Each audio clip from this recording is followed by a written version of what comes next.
Hello, I'm officially back from New Zealand and this is the first video that I'm filming since I got back, so I'm all a bit of a mess. I've got a whole bunch of footage from New Zealand that I'm going to put together in a video, but that needs to be a little bit further down the track so that I can have some time to put it all together. But in the meantime, I thought I would take a look at some of these Pantone postcards. It comes in a box of 100 of them, and recently in the last few weeks I've been seeing quite a few videos out there about these postcards. In particular, Chloe Rose Art did a video where she bought a whole bunch of these and stuck them all up on her back wall in her studio. It looked really cool. I'm not going to be quite that ambitious. I just wanted one box of cards, but I just thought it would be really interesting to take a look at them and maybe get some inspiration from the colours in here. So let's get into it. On the sides of the box you can see all of these wonderful little colours, and it's a very nice box.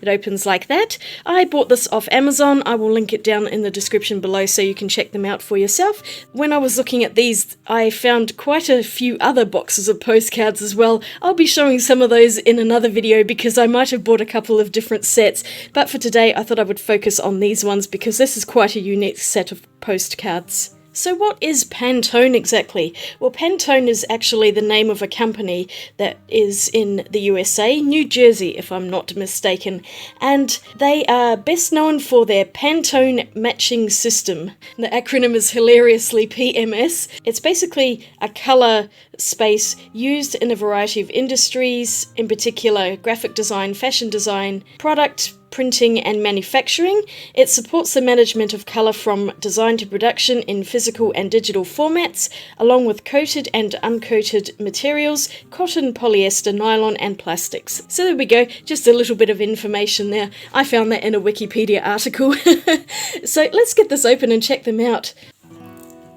So in here we have a whole bunch of cards, and if I pull out the first one, which is Pantone 100, it has a lovely big colour swatch here, and on the back it is indeed a postcard. So you could technically send that to someone, but I'm going to keep them all as a set. So I think what I'll do is actually pull them out and maybe lay them out on my table and see if I can fit all 100 colours on here, because I don't know what's in here. I've only taken the briefest look and I have not yet gotten to the bottom of the box. That is a lot of cards. I don't even know if this is going to fit on my desk. It's going to require some creativity to get them all on there. Well, I managed to fit about half of them on my desk. As you can see, they are kind of in colour order to some extent, but there are ones which I think could be moved. For example, this one here could easily go up with these reds. So it's not really in a particular super colour order that I would have them in, which is a good thing because I fully intend on shuffling these up anyway. But I think it's quite interesting that some of the Pantone colours just have a plain number like this, and other ones have a more complex number and a name on them. So this is the first half, and I'm going to lay out the second lot. Hopefully it is half and I can fit all of the rest onto my desk. It's just as well I'm not too worried about the colour order, because I just realised I've collected these upside down, and this one, which was at the top, is now at the bottom. Oh joy! Well, they're definitely staying out of order now. And here's the second half of them. So quite a lot of blues and greens in this area, along with some more browny and grey earth tones. So I was thinking these cards might be quite useful for colour inspiration. If you can't really think of a colour palette or something, perhaps you can go through and pick a few that are appealing and maybe make up a colour palette. Say for example these 4 colours, and that might inspire a particular painting. So that was one idea, was just to get some colour inspiration when you just can't think of anything. I have seen people actually painting on the cards themselves. I'm not going to do that because I really would like to keep my set intact, but my idea today is to completely shuffle all of these cards and pick some colours at random so that my colour palette is just totally strange rather than choosing ones, and I will see what I can come up with. Because my hands are quite small and these cards are large, I'm going to just kind of throw them around on the desk somewhat randomly and mix them up this way. I've made such a mess. These are really hard to shuffle. The colours are all over the place now. shuffled as much as I can. I'm sure there are some that are stuck together still, but I've done my best. And now I'm going to pick some randomly out of this pile. I'm going to turn them upside down and just go through and pick either 3 or 5 colours. I haven't decided yet. I'll see what my 3 colours are, and maybe I'll choose a few extras if I feel like I need them. So we'll go for this one, this one, and a third one down the bottom. And I'm going to pick just a couple of extra ones in case I want them. So let's see how we go. This one, I guess, will do, and one more down here. There we go, that one. So let's see what I have got out of this lot. I really hope it's good, and I hope all the colours aren't really close to each other. A very pale yellowish green colour. And of course I've got another green, but at least these two are quite considerably different from each other. A much deeper green. That's a really pretty one.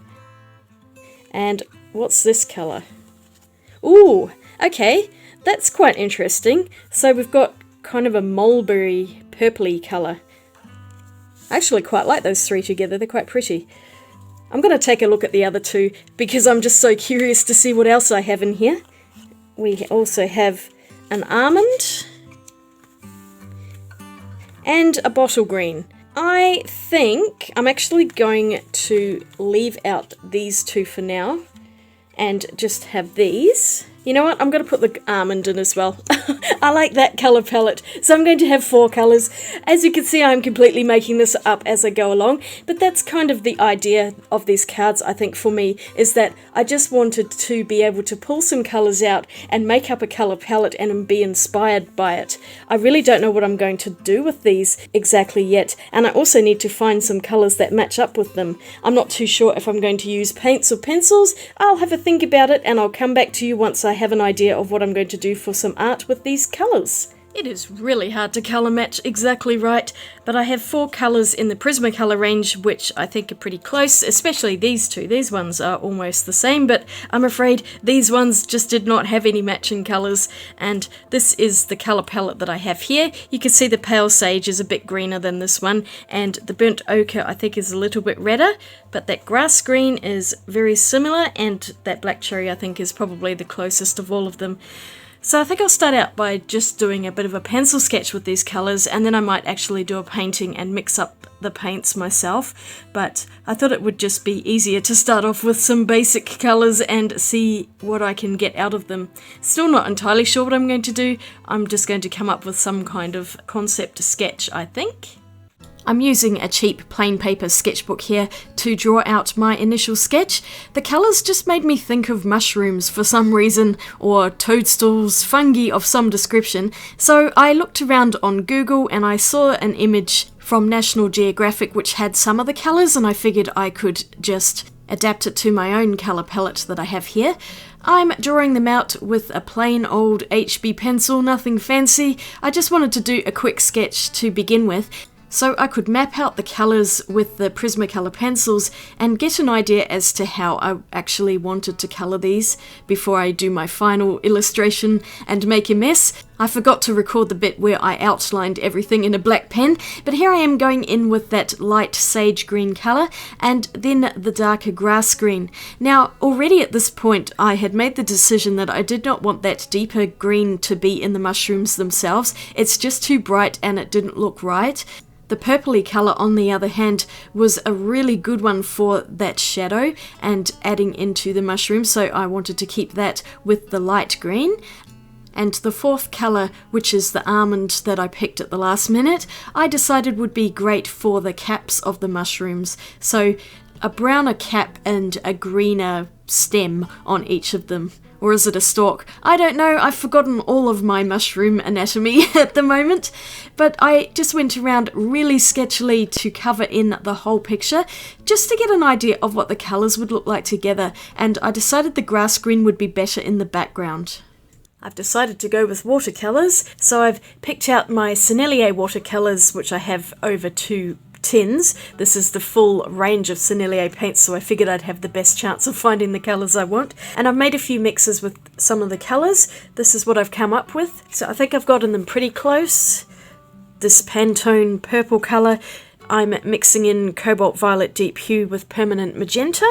And then with this one, I've got Brown Pink, which is a strange colour, and I added in some titanium white just to tone it down a little bit. It looks pretty much the same as that, I think maybe just a bit more white perhaps, but I am liking how this one looks quite similar. And then I have Cadmium Green Light, which looks pretty much identical to the swatch. This might be just slightly darker, but it's close enough.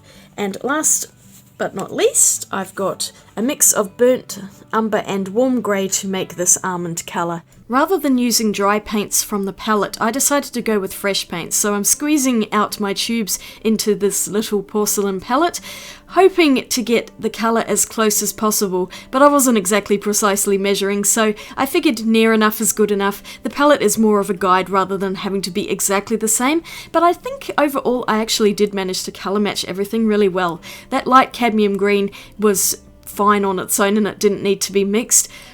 This one is the almond, and I just added in far too much of that warm grey to begin with, so I ended up having to make a second mix on the side after I'd attempted to mix in more of the darker burnt umber. It was just not working, and you could see how light it is. And rather than pour too much paint into that well, I decided to start again, mostly burnt umber, a tiny bit of the mix that I had above, and I also added in some burnt sienna as well because it just wasn't red enough, and this mix just seemed to work a lot better in the end. My last mix here is the brown pink mixed in with some titanium white just to make it a bit paler, and I think this one actually looked pretty close to the swatch, which I'm happy about. I drew out another copy of my sketch which I had put onto watercolor paper. This is 100% cotton, and it's in square format but larger than my initial sketch with the coloured pencils. I'm using wet on wet technique because I really wanted to blend in the purple and the light green together as much as possible. Because they're opposing colours, it's really easy to make mud, but I was really surprised at how well they blended together. I also added in some of the almond colour to just give it a bit more depth, and this is a fairly light layer because I do want to go over this with more layers later. This way I can just get an idea of what the colours are going to look like together, and then I can really build them up once I know where everything is, because I find it easier to see a whole picture rather than just work on one tiny area until it's finished and then move on to the next. That's not how my mind works. I need to see everything together, so a nice light wet on wet layer is how I like to begin my watercolour paintings usually, and then work up with a few different techniques. So the mushies were turning out okay at this point. I liked the colour scheme, and that nice almond colour for the caps was pretty good. You could just see how bright this cadmium green light is compared to the other colours. It's so saturated. But it worked quite well for the background, I think, just to give it a nice, bright, mossy feeling in the background, and I also added moss down the bottom. I didn't really do much mixing with it, I just put it in straight, so that's why it's a little bit psychedelic at the moment. I will come back to that and work out the colours a bit more.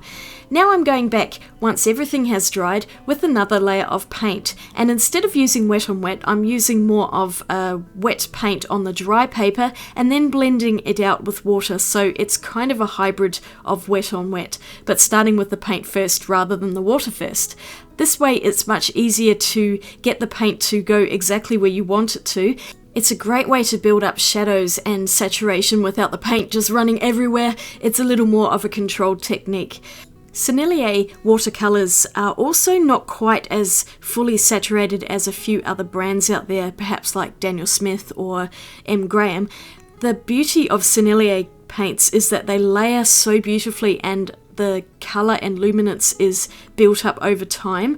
So they're such beautiful paints. They are still one of my absolute favourite watercolours out there. I love them so much. They are so finely pigmented, the colours are beautiful, and their layering capabilities is matched probably only by Schmincke.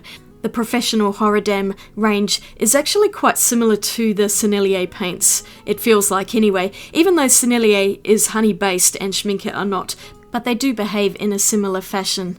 So I'm working on those caps to get them a bit darker, and then I went back into the background. I think this was meant to be a rock or something, and I was trying to mix up my darkest values to make a rock colour, and then I went in to make that moss a bit greener and more defined.